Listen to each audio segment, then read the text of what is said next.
Halo semuanya, saya Yunisari dari UX Indonesia. Di Design Sprint seri sebelumnya, kita mempelajari mengapa kita perlu menggunakan Design Sprint. Nah, di seri yang kedua ini, kita mempelajari lebih dalam mengenai Design Sprint.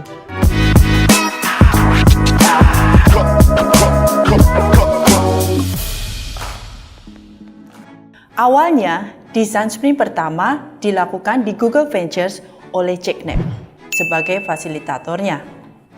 Design Sprint adalah sebuah metodologi terstruktur yang terdiri dari berbagai teknik UX yang sudah diuji coba dengan ratusan perusahaan di dunia untuk menjawab pertanyaan kritis dari sebuah organisasi, untuk mencari solusi inovasi kreatif, dan ketiga, untuk menguji solusi yang dikembangkan tersebut dengan target penggunanya.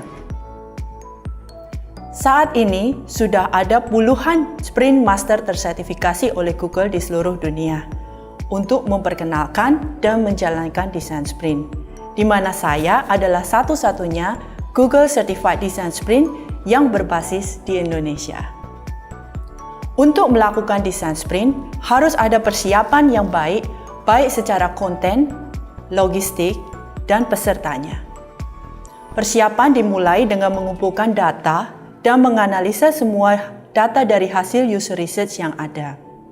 50% keberhasilan dari sebuah design sprint ditentukan oleh persiapan yang dilakukan sebelum kegiatan. Peserta design sprint adalah orang-orang yang dipilih karena mereka bisa satu, membuat keputusan yang berhubungan dengan permasalahan yang diangkat. Kedua, mereka bersedia berkomitmen mengikuti seluruh proses design sprint dari awal sampai akhir. Dalam Design Sprint, setiap orang diharapkan bisa memberikan kontribusinya yang unik secara pribadi, tanpa terpengaruh dari pendapat orang lain. Tetapi mereka juga diharapkan bisa mengambil keputusan secara kelompok. Tidak ada ide yang buruk dalam sebuah Design Sprint. Semua ide bisa menjadi sebuah potensi yang besar. Kolaborasi antar fungsi dapat menyempurnakan sebuah ide. Di dalam Design Sprint, kita menggunakan sistem box start, di mana dalam waktu yang terbatas, setiap orang diharapkan mengeluarkan ide-ide mereka yang unik. Apakah Anda tertarik untuk mengetahui lebih lanjut bagaimana Anda bisa mengaplikasikan Design Sprint di organisasi Anda? Silahkan hubungi saya untuk informasi lebih lanjut di yunis@uxindo.com.